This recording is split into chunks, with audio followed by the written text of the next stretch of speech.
You're listening to Cards to the Moon, a podcast about trading cards from both a collector and investor perspective. We hope you'll stick around for the ride as we take a deep dive into the state of the hobby, share some hot takes, hopefully some useful advice, and fun stories along the way. Hey guys, welcome back to another edition of Cards to the Moon. This is episode 286. My name is Clark from 5cardguys.com and 5cardguys on Instagram, Facebook, and on YouTube. It's another solo intro today because last week I unfortunately caught the flu. Got it from my son who was sick the week prior. And yeah, having the flu really sucks. I lost my voice and you could kind of still hear it, but I'm getting it back just now. Anyway, instead of skipping a week, the timing worked out okay because our sister pod, Conversations with Hyung Cho, who is my fellow co-host of Cards to the Moon, he just launched the second season of that podcast. And his season 2 premiere guest is Kevin Chan, who if you follow baseball content on social media, you might know him better as Chanterprise. He's got tens of thousands of followers, and he's a prolific content creator, and he's worked with guys like Eric Sim, aka the King of JUCO, who also has a huge following. But if you're really into getting to know more about making a living, making content online, whether it's, hobby related like myself or something else that you're passionate about, I think Kevin's insight is invaluable and his story is also relatable. I mean, if you just listen to his journey on trying to figure things out along the way, it's kind of cool to see where he's coming from. So we'll play that podcast episode here in just a second. But first, off the top, I was able to recover enough from this flu to attend the Sports Card Expo here in Toronto recently. And our hobby friend Roy and Will, who's been on this pod as co-hosts, had a booth this spring. And I got to tell you, Pokemon cards still super hot. So we're going to have both of them back on the show very soon. And we'll talk about what it was like setting up at the biggest card show here in Canada, what they learned about the hobby just from the guests who came to visit at the show. And I'm curious whether Roy would set up again or not, because I know it was pretty exhausting for him after 4 days at the booth. For me, I just walked around and it was packed on Saturday. I actually went with my oldest son, who happened to be celebrating his actual birthday that day. And I don't know, it just kind of warms my heart that he's into cards too, and didn't mind at all spending hours at the expo with me. What I also did, with all the uncertainty about tariffs on grading cards, I took advantage of submitting cards at an authorized PSA dealer at the show. And just dropped off some of my cards. It's one of the main reasons why I love going to the shows. It's just so convenient just to do that. And I know through DMs at 5cardguys and at Cards to the Moon on Instagram, some of our American friends who listen to this podcast, they trekked up north to attend the expo for the first time. So hope you guys had a great time. And let us know how you enjoyed it.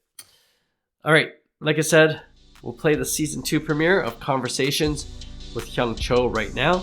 And I'll include a link to that podcast below. And you can also view the whole interview on YouTube as well.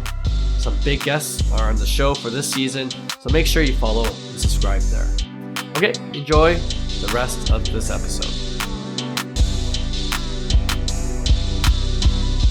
Welcome to another episode of Conversations, and today I'm joined with Kevin Chan, who's also known as Chanterprise. So most people, I guess, will know you as Chanterprise. But welcome to the show, Kevin. Oh, thank you. It's actually weird hearing people like in the wild, Chanterprise, and it's like, right. I know that's all my social medias, but at the same time, it's like, it's not my name. Do you prefer, obviously, like people referring to your name? Or? I honestly, at this point now, when I hear either Kevin or Chanterprise, right. Like it's fine. It's just funny hearing people be like, "Oh, that's Chanterprise," and it's like, okay, yeah, exactly. But that is me. But it's like, what?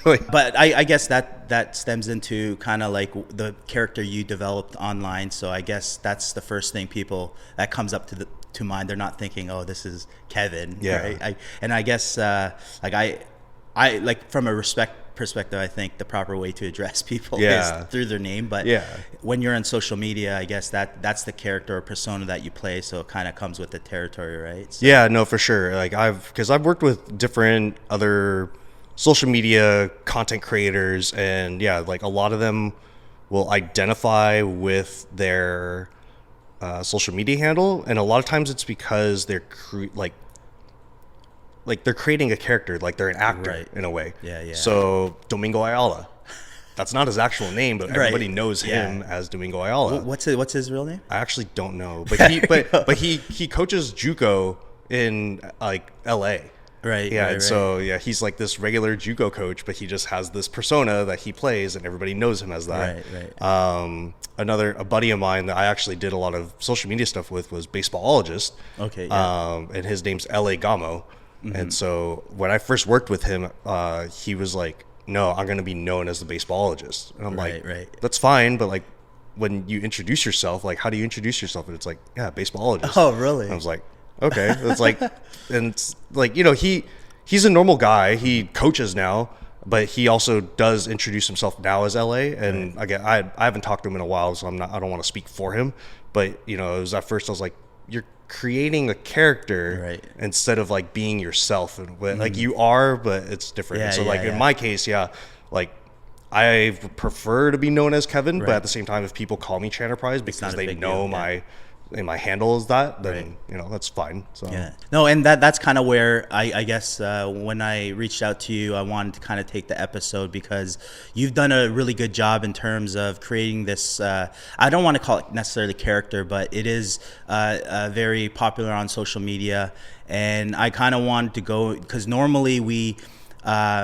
I have a lot of connects, I guess, in baseball that I talk to, but a lot of the stuff that I guess is overseen is you don't have to necessarily be like a scholarship or professional baseball to be involved in baseball. And I think one of the things that we do as a whole industry is we set this standard of if you don't get a scholarship or play pro baseball, there's no value in baseball to you. And that, to me, as someone who's involved in development, is a big false statement. And you're kind of living proof of that, to be fully immersed in baseball now, I guess. So that's kind of like the context of this show and why I kind of brought you on. So let's get into it in terms of baseball background. Mm-hmm. What connected you to baseball originally? Really, what connected me to baseball was the fact that my parents wouldn't let me play football. I was essentially too short for basketball, even though basketball I think was more of my dad's passionate sport. In elementary school, I got 2 minutes of playing time on the basketball team, and I just, it was never really stuck with me as like a sport that I really enjoyed. Right. Just baseball somewhere down the line, like I think it was my mom that was like, you should play baseball or something, and so what I've loved about baseball over the years is the fact that you could be any shape, size, tall, small, short, like anywhere from Jose Altuve to Aaron Judge, and a Prince Fielder to, I don't know who's like a skinny, lanky guy, but like they're it's all there. Like you can play at at the game any way, shape, or size. Like versus like football, you got to be a certain physical weight, certain height. Like basketball, you got to be a certain height. That's really. I think that's content maybe in the future. It's like put on a football uniform and play. It's like the rec leagues for basketball is like there's like 5, 6 and under leagues. So they're like I don't know if they're to be a professional league that way. But, So was baseball always like something that you wanted to pursue as a career at one point? Like, did you play high school baseball and be like, hey, this is something that I want to do? Or I had the falsehood pretense that I could make it to the major leagues in high school. I grew up in a quote unquote small town in LA, and I just had the I guess the dream of making it to the bigs, because it's just like oh yeah, like they're just playing a kid's game, you know, like Right. I could do that for fun and be paid for it. But like when I got to varsity, I wasn't getting a ton of playing time. Right. And then when I was graduating high school, I was like, okay, immediately my parents were like, you're going to college just so you can have a backup plan. I'm extremely fortunate that I did not have tiger parents as Asian. So I didn't have one that was like, you have to be a doctor, lawyer, or whatever. Right. Like my parents were like, do what you want to do. Wow. But go to college, get a degree just as a backup. And it's like, okay, like, you know, that's cool. So when I got into college, it was like realizing that, you know, yeah, the level of play is much higher than what it was in high school. Right. And so it's like, oh, okay, yeah, like I don't think I'd be able to make it per se. So it was never initially the thought process of like after college to like pursue professional baseball. So I still played rec league. I still played softball, slow pitch softball. And then for the content side of it, this was never anything that I thought would be a career. I had always done video stuff in high school and college just for fun. Right. I wanted to major in film, but I went to Cal State Long Beach, and to me, that film program is second to USC's in LA. Right. And so it's just because USC has like a huge alumni network for Hollywood and whatnot, but I believe it's Steven Spielberg that graduated from Cal State Long Beach as well. So side note to that. So I wanted to do film through Cal State Long Beach, but then their film program is so impacted that they only accept 50 students a year out of like 1,000 applicants. Oh, wow. So it was really hard to get in that way. So I just decided to do film stuff on the side. Okay. And from there, after that, and going into after college, I met with a bunch of like different YouTube groups, Wong Fu Productions, Just Kidding Films. I remember that. And so I actually was one of their first interns. Okay. And so that's how I got into the YouTube space. And then from there, I was like, okay, I want to still be part of baseball. I'm giving my life story now, I guess. No, they keep on going. This is awesome. Yeah. And so then I decided I wanted to coach. So I wanted to stay within baseball because baseball is a huge passion of mine. Right. And so I coached Little League, and then I ended up coaching high school for 6-7-ish years. And then from there, I was like, well, being a coach, being a high school coach, I was getting paid a $3,000 stipend a year. Right. And I was like, I can't live off of this, right? So I was like, how many, like, what do coaches do as a day job, or most coaches do as a day job to, you know, be able to live? Right. Most of them are teachers. Right. So I was like, well, I have a passion in coaching, and so I was like, I could just be a teacher. Like, it's gonna be the same thing. Right. So I got my PE credential, and I was gonna go that route. 2020 hits. All right. And everything turns online. And I was just like, I can't do this. Like, I can't teach online. And PE of all things, to teach that online. What do you teach in there? Exactly. Yeah. Like, hearing what all the teachers were doing, it's like, okay, yeah, like we're in a Zoom call with 40 different students. It's like, okay, everybody do your push-ups. Yeah. And it's like, people are off screen. Like, you can't tell if they're actually doing it or anything. So, but I was fortunate enough that during 2020, well, I say fortunate enough, I used to go on Instagram live at like 3 a.m. Yeah. and just host my own like chillin' with Chanterprise show. It's like people would just hang out with me. And from there, I met somebody that hooked me up with, well, he tells me, have you seen Nolan Gorman's IG story? And I was like, no, like I don't know who Nolan Gorman was at the time. Yeah. He's a top prospect for the Cardinals. He's now their starting like second baseman. Yeah.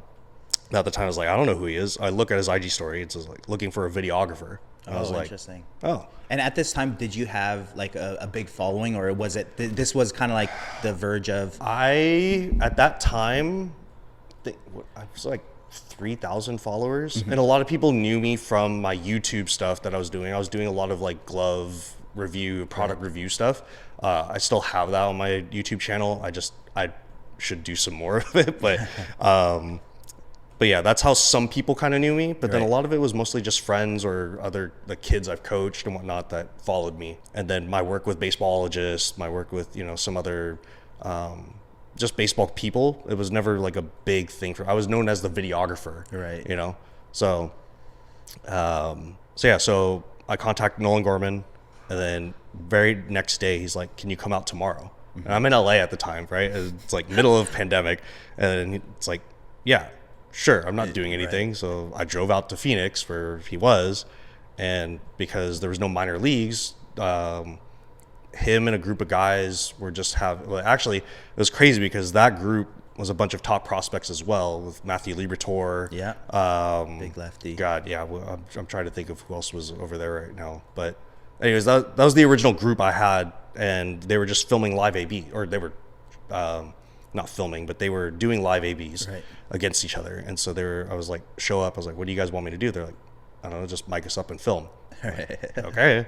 So I think I ended up with like 5 or 6 episodes of just live ABs. And a lot of this too, like kind of jumping back and forth, I had known about Momentum, and at the time they had done desert live ABs. Right. And so I got in contact with Taiki, who was one of the original founders of Momentum, and I guess he saw my stuff. Right. And he was like, hey, like, I work at Momentum, we do baseballish content, blah, blah, blah. We do live ABs as well. And I was like, yeah, like I'm a huge fan, I've seen your guys' stuff. But every week after filming with Nolan and his group, I was in contact with another agent that I filmed bullpens for different pitchers every week. Okay. So that way they could send video to like their organizations, whatnot, so they can keep up with what they're doing. And one thing led to another.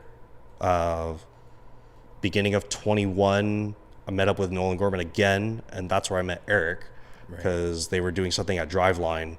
And then the next week I met with somebody else, but then we went to Trevor Bauer's facility, and that's at the time where Eric was starting to do content, or at least moving out to Phoenix to do his content, because just before that, as we mentioned off camera, Eric was doing his prison gym and whatnot. And I didn't know about Eric at the time for doing that, but then I ended up as his videographer. And so it just kind of one thing led to another.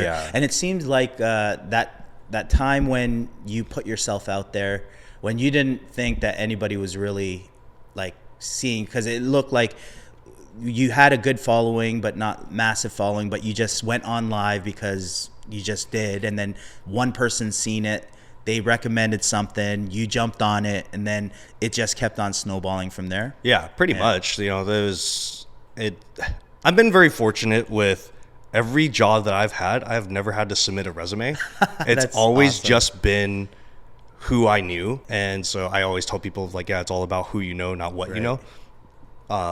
Again, not always the case with everybody, but again, I've just been very fortunate that it's like one job's like, hey, Kev, like we need help here. And then it's like with Wong Fu and JK, that's how it happened, was like I knew somebody, or I knew of Wong Fu as a fan, and then they saw my video stuff. They're like, did you edit this? And I'm like, yeah. They're like, okay, we're going to hire you as an intern. It's like, okay.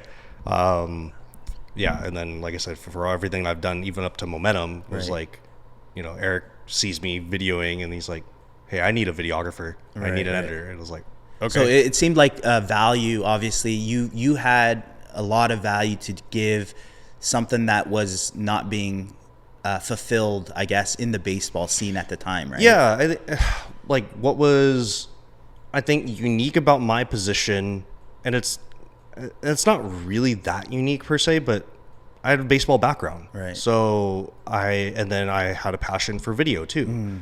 So I knew where I could stand and where I couldn't stand if I was in a cage with somebody hitting, right? Like, I'm not going to stand in front of you like, oh yeah, like I'm going to feed you soft toss, like hit it past me. Like, okay, like I'll just be offset and I can get a cool angle of it. And, I've seen people in film and with the profession, but if they have zero baseball background, it's tough because you're trying to direct them essentially, because they don't have that background knowledge. But going back, before we kind of get into the Momentum side of things and specifics, but like what would you say is in terms of someone who's wanting to start at that level of when you said before COVID, it was you're just putting yourself out there. I feel like a lot of people fear that the most. Like it's obviously, I don't want to put myself out there. I don't want to, get the haters on me. What would you say to someone listening to this that, because my whole thing is, if you love baseball, you don't have to be necessarily a baseball player. You could be a baseball coach. You could be a baseball influencer. You could be a business owner that has to do with baseball that keeps you around the game. That initial step of that, one kid or someone whose interest has that passion, what's that biggest hurdle for them to kind of, I guess, just start? I think the biggest hurdle, whether it's content, whether it's business, is you have to put your hater blockers on. Right. You gotta knock out all the noise. Like, there's somebody that's gonna tell you like, oh, that's not a good idea. Right. Like, you gotta be either dumb enough or insane enough to just keep pushing, Yeah. So at least on the content side, it's having tough skin. Right. Like you're gonna have I've been inconsistent with when I post, but all of a sudden I did like a POV angle, and shout out to my friends Swilly and Aaron Kendall, because they've done some of their stuff on slow pitch content. And Slow Pitch Hank, and there's some other guys. But I was like, I'm going to do that too. Like, just give myself an extra camera angle to just film. Right. And I edited a video of me like botching a couple balls.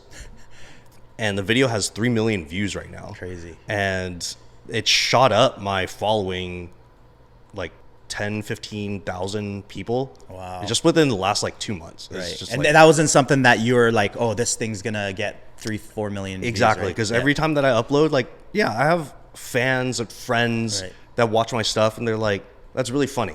Like I have pro baseball players that follow me, and they'll see my stuff and they're like, yeah, like, Heaven, that's hilarious. Blah, blah, blah.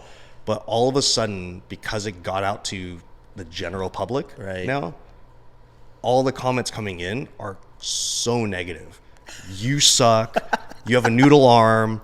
What are you doing at third? You need to move to second, or you need to move off the team, and things like that. And honestly, the first week when I started getting in those public comments, I was actually torn apart. And the thing was, is like, I'm in a position where, even with momentum, that like I've seen tons of negative comments, whether it's for me or one of our other creators, but all of us are just like, they don't know us. Right. And that I had to like bring myself back to that, where it's like, you have a keyboard warrior who says he's better than you when they're literally consuming your content and interacting with it. But it's like one of the things that like Eric always says is like, the haters fuel him. Right. And it's true. It's like, you just have to have tough enough skin to not listen to them. Right. You can take certain things with criticism and be like, okay, I can improve on this. I can improve on my shoulder and my arm strength. Like, there's no doubt about that. But at the same time, it's like, I look at it now and I laugh about it. And it's like, because they don't know what I'm doing. They don't know me. Right. So at the same time, it's like, you're also growing my like algorithm, the channel by providing. And usually they say, people who leave the negative comments are a direct reflection of themselves, right? Or the ugly part of themselves that they're just expressing. They have some insecurities. And I think what I see from an outside perspective in terms of your content is, because everything is storytelling and character building at the end of the day, and I think a good recipe for that is being authentic.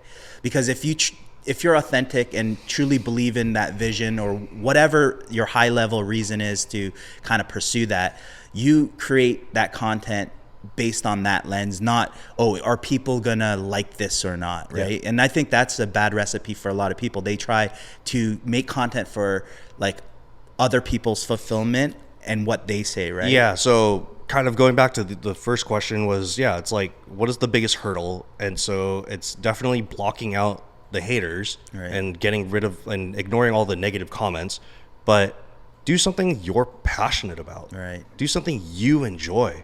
I enjoy playing. Right. So like, I'm going to go play slow pitch. I'm going to go play men's league, and I'm going to film it. And I don't care if anybody like says, oh yeah, people that only film their stuff are really good. It's like, that's not true at all. 100%. Like, I want to do it because people relate to it. Right. You know? And so that's why for me, all the glove review products and the other stuff that I post, like, that's authentically me. Right. If lift small, bunt the ball. it was honestly it was created as a joke to Eric because his whole slogan is lift big, throw gas, hit bombs. So I was like, what if I was your biggest troll? You know? Exactly. And at the same time, like, I'd bunt. Like, I'm giving out my secret now. I think I'm the only person in my men's league, or maybe in any men's league, really, that bunts. Yeah, because a lot of people are like, "Oh, you pay like to be a part of a men's league to bunt?" And I'm like, "Yeah." You know why? Because it's part of the game. And when I bunt, nobody gets me out. You know, so it's like, why would I not want to utilize that? Hilarious. You know, so again, it's trying to be authentically me. That's not like, I'm not somebody that's like, I know I can't hit tanks. I've never hit a tank in my life. Right. I'm not going to be somebody that's going to say, yeah, everybody should hit tanks. Now, as a fan, tanks are awesome. Right. But small ball is also awesome. Right. You know, when a bunt comes down, a lot of people don't expect it. There's chaos.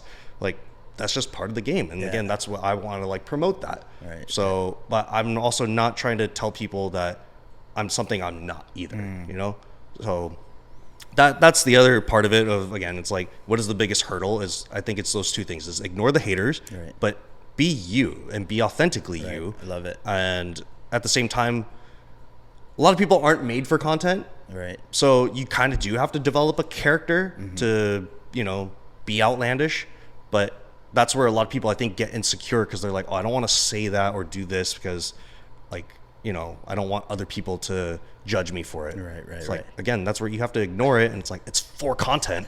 Like, you know, if sometimes, not all the time, sometimes you know it's a bad idea.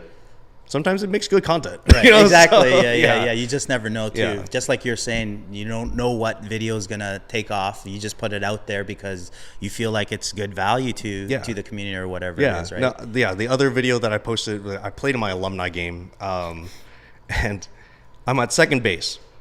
And so I'm leading off, and from the dugout, some of the kids know who I am. So they're yelling, steal third. And I'm like, okay, guys, like, we're down by like 5 right now. I was like, I wouldn't steal, right? So coming up, I was like, all right, you know what? It'll make for good content. Like, I'm filming my alumni game, right? I was like, it'd be cool, whatever. So I start going, but then the next pitch, the hitter hits a single towards center. I'm like, okay, so I got to start rounding third. And then I look, and I'm like, I'm going to be safe. So would it be cooler for me to just stand up and just score or slide head first? I remember this video. so I go, mind you, it rained crazy for the last 2-3 days in LA just before our alumni game. We thought it was going to be rained out, but it wasn't. So they were able to fix the field. For anybody that doesn't know, it's very difficult to slide on wet dirt. Right. And so it totally went past my head, even though like several years ago, same thing happened.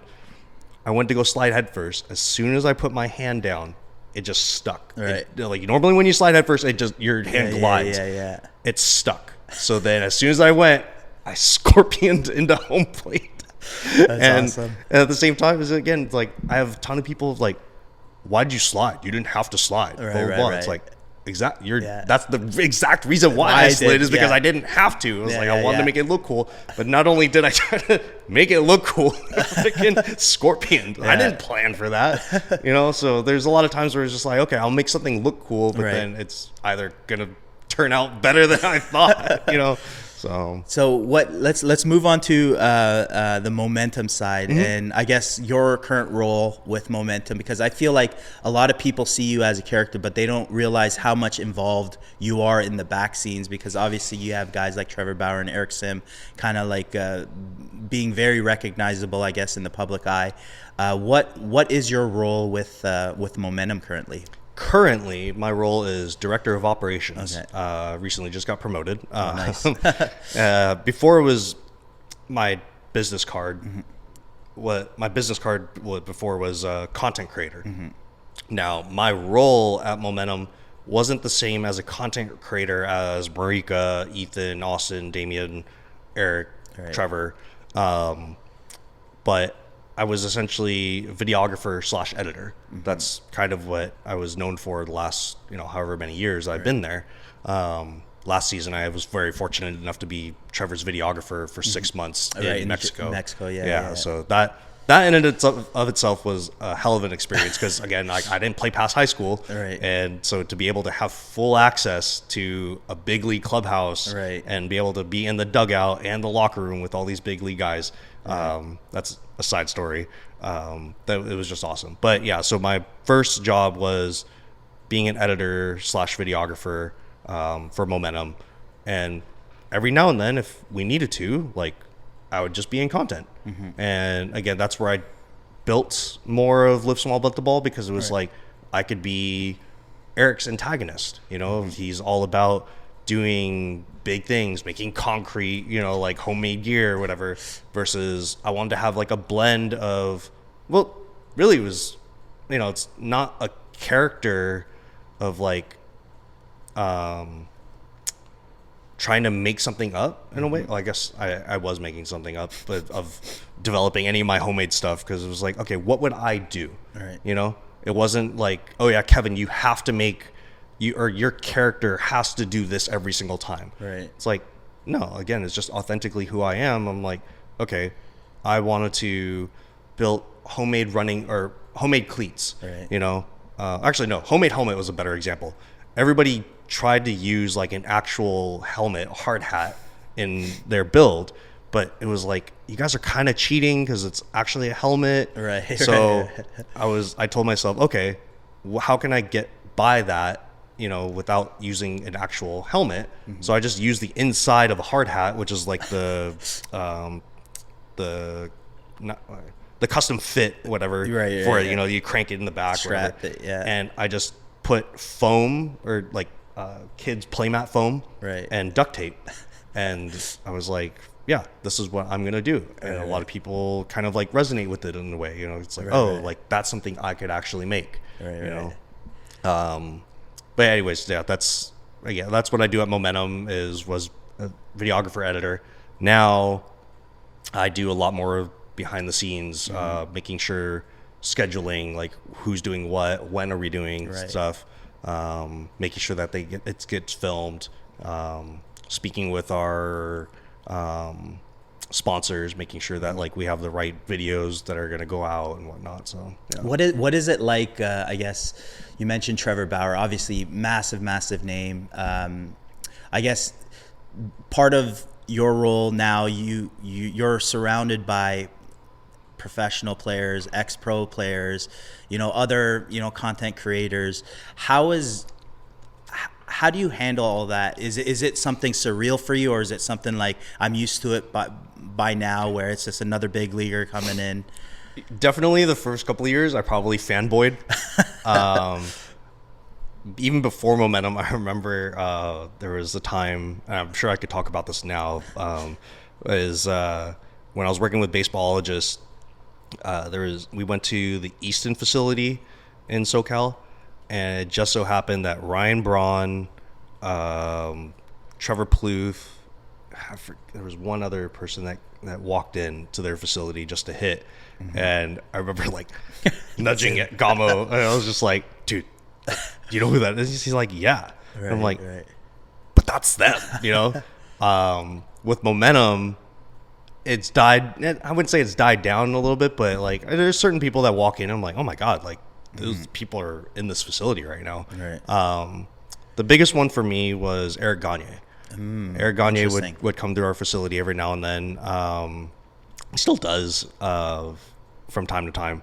But at one point we're hey, Gagne, can you pitch to us for content? And so for me, being a Dodgers fan for all my life and growing up in the time with having Gagne as our closer, was a dream come true to face him. Now, I faced him in jeans because I was out for the day, and then I had come back just when we were filming. Yeah. So I step into the box, and I think I was the only person that made solid contact on him. Oh, really? Yeah. Oh, nice. Come on, Kev!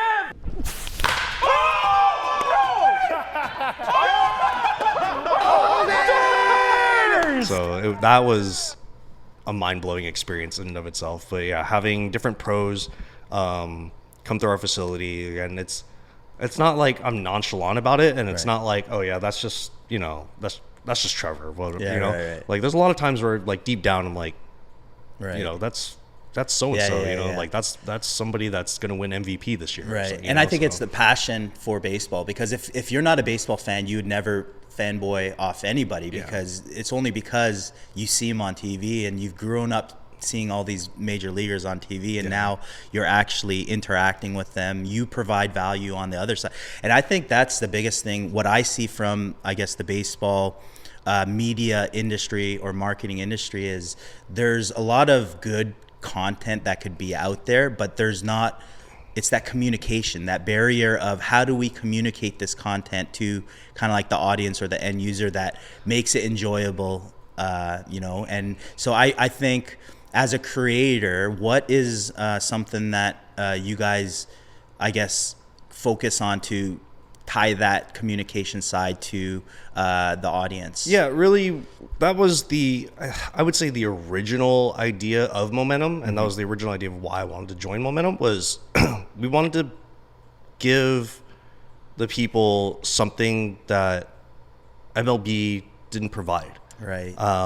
So again, that's where it really started with the mic'd up moments with Trevor, because again, you have somebody that is a major league quality person, or again, even when he was with the Indians, or Guardians now, when he was with Cleveland, he mic'd himself up for a spring training game, and like that video kind of went off. Like a lot of people in the baseball community like saw it, because it's like, again, that's something that MLB doesn't provide. Right. And ever since that point, it's like tooting our own horn for Momentum, but it was like we kind of pioneered it in a sense. Like we didn't pioneer mic'd up moments, but like a major leaguer being mic'd up, because now you see spring training games where MLB is trying to interview guys. During the World Series, people are getting interviewed. It's ridiculous. Now at the same time, it's content. Right. People consume it, and it's like that's awesome to hear the mindset of a guy that's in the World Series right now, what he's thinking. Right. But sometimes it's distracting for them, whatever. Regardless, that was something for us at Momentum. We wanted to just develop,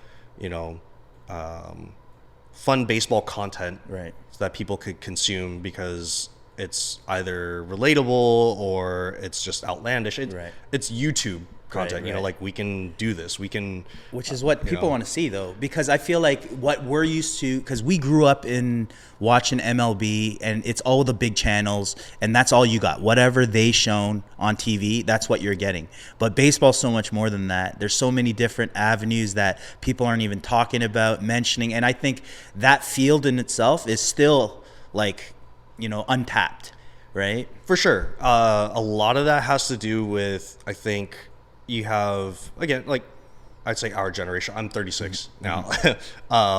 We grew up on the traditional media side, because we didn't know content.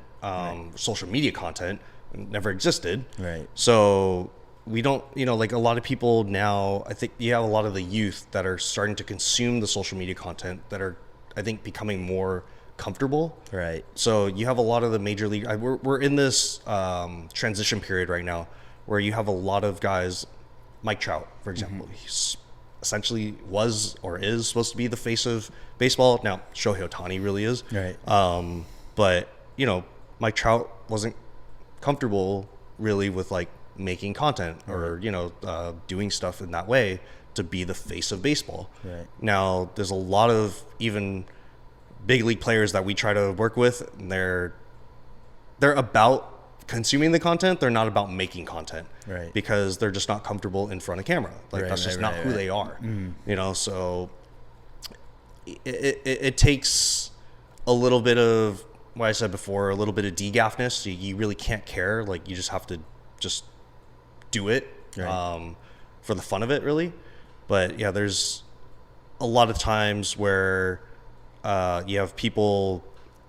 God, I'm like getting a little off track for you. It's all right. No, keep on going. It's like the social media side, again, is something that kids can do now, instead of really what we were trying, I guess, making a point of was like our generation was more so like the only way to get through baseball, get to the highest level, is you have to go D1.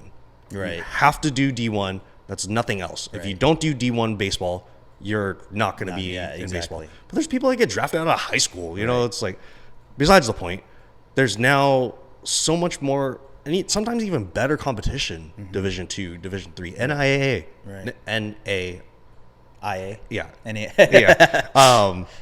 JUCO. Right. Like, there's those routes that kids can go to still pursue their dreams. Right. You know, like they can still reach the highest level. There's like Bryce Harper. Right. He left high school early to go to JUCO in order to get drafted. Right. You know? Exactly. Yeah, like he's a special case, obviously, but yeah, there's plenty of people that go the JUCO route that end up going to D1. There's a lot of people that end up JUCO that end up getting the major leagues. Right. Now, getting to the major leagues is a very small percentage regardless, but yeah, you don't have to, there's not a singular path to reaching the majors. Right. There's not a singular path to staying in baseball. Yeah. Again, I can attest to it now is that like I was never going to make the major leagues as much as I dreamed about it, but to be able to make relatable content for people to consume, to be able to have stuff that people can just watch and just be like, oh, that's cool. Right. You know, or again, if somebody's able to just be like, yeah, I relate to that, or I just enjoy seeing somebody do goofy stuff. Right. You know, that's, again, in the baseball realm, there's other options. And I think where this conversation is going, especially with your role, everything you said was very valuable to connect that to the audience. A true baseball guy would never even think about that. Yeah. They're just thinking, I'm good at baseball. And I think that's my point in this is you're so immersed in baseball right now, but it didn't necessarily have to go that D1 route or professional route. Yes, we could have all dreamed of that one day when we were a kid, but that's what instilled the passion in us to watch Major League Baseball, to get better, to do things. And then there's I guess, a reality check when real life has to kind of kick in. You're like, okay, well, maybe baseball's not what I'm going to do physically, but I've developed these skill sets in life that become so valuable in society that I could still partner up with people that have deep, rich baseball history, but now I'm providing value in the context of what they need.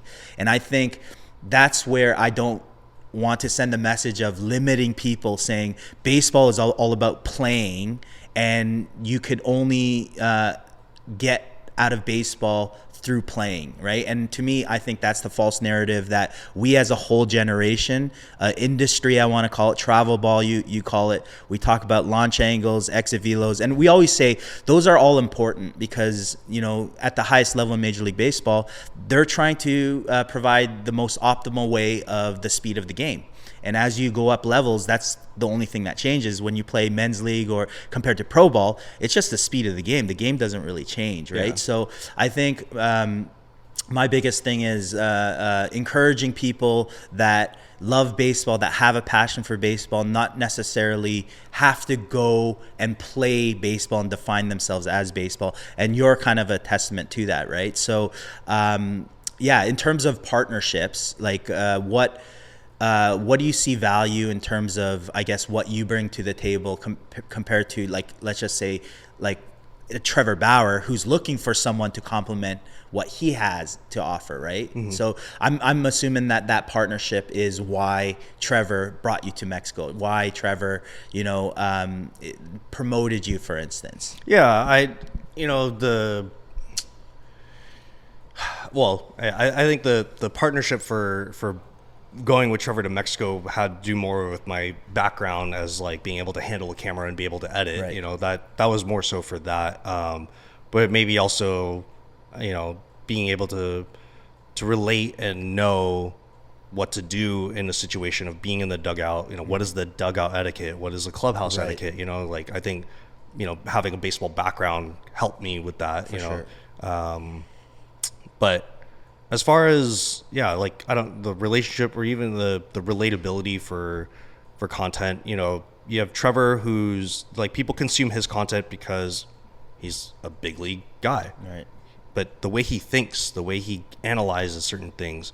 Now, the game is moving towards like an analytical, part that a lot of people still don't understand. Right. Because it's like, oh, how do you get better launch angle and whatnot? But with Trevor, a lot of people consume his stuff because it's like they want to learn. It's educational in a way. Right. But he does it a little bit of an entertainment side. Eric's stuff is just outlandish. It's like, educational. It's It's hit bombs every single time. It's swing hard.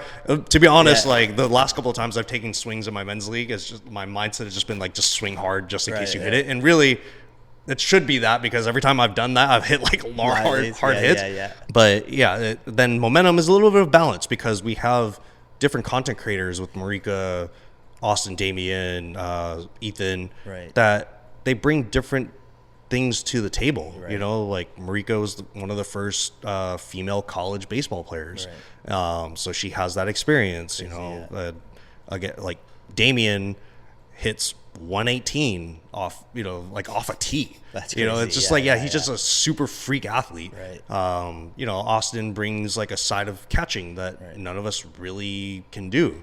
So, and Ethan was a Savannah Banana, so he has all these different things he can do as well. So there's just, I think, different things where you can bring to the table. It doesn't have to be you have to do what Trevor does. You have to do what Eric does. Now, they do things a lot of people can't do, and that's where I think a lot of people consume that content, where they're like, I can't do that, so I want to see somebody that can. And that's where, again, for me, I I look at myself as not either of those extremes. I look at myself as somebody that people can relate to. I'm not somebody that can hit tanks. I'm gonna bunt. I'm gonna hit singles. Do something different. Like I don't throw 90 miles an hour, but I think a lot of people, can relate after high school. If they don't make it to college, don't make it to pro ball, like they're just trying to make sure their arm stays on their on their body. So I think the way there's not a singular way like that you have to go about being a part of the game. Again, content is a new avenue that a lot of people are discovering, but at the same time, it's encouraging people to do it. I always encourage people, either within video or the content space, to create content, but it's not for everybody. It's time consuming for sure. The main thing is editing. Whoever's editing this, see it. You got to take time versus versus like if you were to do it by yourself, no chance. It's on top of everything else you do. So it's just something where if you're gonna do it, you gotta do it 100%. It's, if you want to play pro ball, you got to eat, sleep, and breathe baseball. But at the same, you got to go 100%. You can't have that that little thing nagging at you, like, oh, can I do this? Because as soon as that's kind of happening, it's like, you should find something else. So I love the direction momentum's going. Like, that's a testament to your work and everybody who's involved with momentum. And you're right. It's exactly what I see from an outside in perspective is, we've been so guided by MLB and the big broadcast stations to say this is what baseball content is. And I think there's such a big field of what baseball is on the outside that people don't know about because there's no content pertaining to it. We're in a tunnel. So for me, I appreciate it because we're in the same field of how can we provide value to the audience at the end of the day. It might not be entertaining as like a momentum, but ours is more focused on educational, where we could, provide value to the end consumer. So I totally appreciate you coming in and sharing kind of like the insights, because I feel that's so crucial to people, the up and coming, the younger generation, that, baseball is more than the baseball game itself. And there's so much to love within the game, but even outside the game, to connect your personal talents that allow you to still be involved in baseball. Is there any last remarks in terms of that? Let's just say your 16-year-old self, you have no clue that you're going to get into this field. What would you tell yourself now that you're in that field? When I look back at it now, I'd probably just tell myself, like, keep pushing. Keep doing, what you're doing, what you're passionate about. Again, to be in my position, I'm very fortunate again, and to be able to have a lot of the things that I've done. But at the same time, like, find what you're passionate about. Again, like, the other communities that I'm a part of now is the glove community. A lot of people don't know like what the difference between different model gloves are, you know, but there's a whole community that I'm a part of, like, where you could ask somebody like, oh yeah, what did Ichiro wear in 1990, whatever, and know it. they know exactly what model, what lace, whatever, you know. Card collecting, you know, like, I've collected cards since 2020. I collect the cards of like a lot of the players that I've worked with, but that's a whole side that's outside of baseball, but it's still baseball. Yeah, it's like, so we have a brand called 5 Card Guys, and then we have a podcast called Cards to the Moon as well in that field. But same thing, during COVID we ended up getting involved in that card industry. It's the same thing. It is part of baseball, but such a different community, and they're not necessarily in the baseball community, but they're in the card collecting club, but they go hand in hand, right? So, wild. But thanks so much for coming on. I had a blast. Like, for me, I'm learning always too, especially from this side. I'm a little older than you, so it's a little tougher for me to consume technology, but we're doing it in a way where, hey, let's tell authentic stories just like you guys are. But I appreciate you coming in. If anything else, the last thing I would say, what you actually said is be open to learning. Right. Be open to wanting to get better. You can't be the smartest person in the room. Never. Like, you want to be the dumbest. You want somewhere combination. Exactly. You want to be able to get better. All right. That's whether you're going to keep continuing the baseball space or you're going to do video, you're going to do card collect. Be better. Get better. Right. You know, find a way to increase your knowledge, and that's what's going to, I think, increase the passion for it all too. Right. You know, and that's the side of it too, is you got to be passionate about wanting to do that. Right. So. Awesome. Yeah. Thank you. Hey, thanks for listening to Cards to the Moon. We'd really appreciate you subscribing to our podcast wherever you listen to your podcasts. And you can also connect with each of us on Instagram at 5 Card Guys, or you can follow Hyung at Integrity Sports Cards, or John at TradeU at Recess. You can also check us out at 5cardguys.com. Thanks again, and hope to connect soon.